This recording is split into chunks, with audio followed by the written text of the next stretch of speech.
waaku salaam qadar roosete xaaladda ka waran maxaa haysaa waxaa waaye waa daalnaa alxamdulilah waa nabad imid haddaan soo kacay maasha allah horta go-aan fiicanaa qaadatay marka waxaasoo dhan laga soo tago maalinka igu dhahday shaadiyoy bil ramadaan waaye ilaahay kuusan darnaada in xaaskayga matihid isma qabno isaan waaye inta waaye oo wax walba oo aa ku hadlaysay just adiga wax walba waa iskaga hadlaysay laakiin ani meelaa ku qoranahay ma fahanti qofka markuu ku jecel yahayna oo dan iyo waxaas kaa leeyahayna waxyaabaha qaar sida hadda inaad xaaskayga oo kale iyo tusaale ahaan uma soo qaato ma fahmaysaa okay aniga ma rabin inaan ku dareensiiyo maalin aa qoraal hadda ii soo qortay aan kuu soo qoraay ani go-aan gaaray sababtoo ah ani adi waa isfahmi weynay mar walba buuqaa taagan just marka waxaan dareemay inuu xaggayga cilada xaggaaga tahay ma fahmaysaa wax walba markay walaalnimada ku dhammaadaan wax ka qurux badan ma jiraan okay waxaad igu tiri inaan ku guursadaan rabaa shaadiyo inaan isguursanaa rabnaa saan waaye inta waaye aa igu dhahday waxaa igu tiri cabdimanaana aan iskii meeri rabo surprisean kaaga dhigi rabaa igu tiri beenaa ii sheegtay waxaas aa ii sheegtay wax ka jira ma jirin ma fahmaysaa sababta beenta igu sheegaysana ani ma fahmaynin already hadda wax walba way dhammaadeen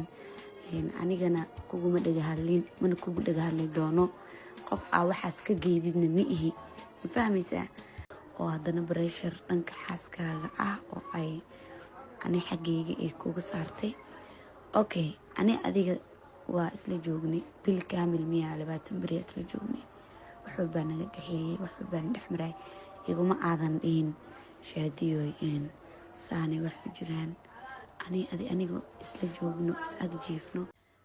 waa ku salaam qadar roosete xaaladda ka waran maxaa haysaa waxaa waaye waa daalnaa alxamdulilah waa nabad imid haddaan soo kacay maasha allah horta go-aan fiicanaa qaadatay marka waxaasoo dhan laga soo tago maalinka igu dhahday shaadiyoy bil ramadaan waaye ilaahay kuusan darnaada in xaaskayga matihid isma qabno isaan waaye inta waaye oo wax walba oo aa ku hadlaysay just adiga wax walba waa iskaga hadlaysay laakiin ani meelaa ku qoranahay ma fahanti qofka markuu ku jecel yahayna oo dan iyo waxaas kaa leeyahayna waxyaabaha qaar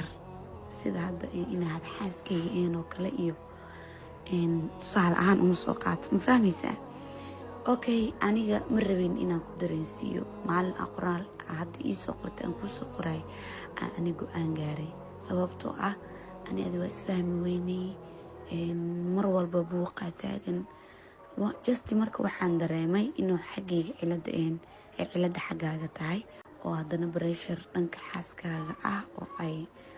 ani xaggayga ay kuga saartay okay ani adiga waa isla joognay bil kaamil miyaa 20 beri isla joognay wax walbaa naga dhexeeyey wax walbaa na dhexmaray iguma aadan dhihin shaadiyoy saanay wax ku jiraan aniga isla joogno is ag jiifno ma fahmaysaa wax walba markay walaalnimada ku dhammaadaan wax ka qurux badan ma jiraan okay waxaad igu tiri inaan ku guursadaan rabaa shaadiyoy inaan isguursanaa rabnaa saan waaye inta waaye aa igu dhahday